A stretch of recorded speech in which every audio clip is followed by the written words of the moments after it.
Place the patient's hand in the mitten. Feed the wrist strap through the loop and the D-ring and secure Velcro closure.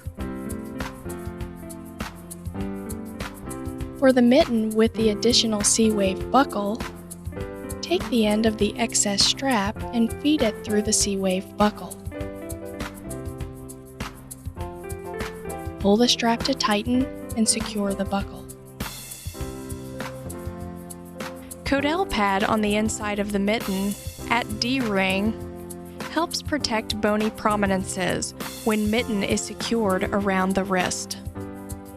Do not over-tighten. 2 fingers should fit between the device and the patient to ensure circulation is not compromised.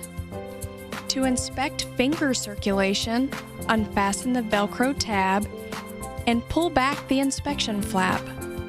Once the finger inspection is complete, fold the inspection flap back over and secure Velcro tab.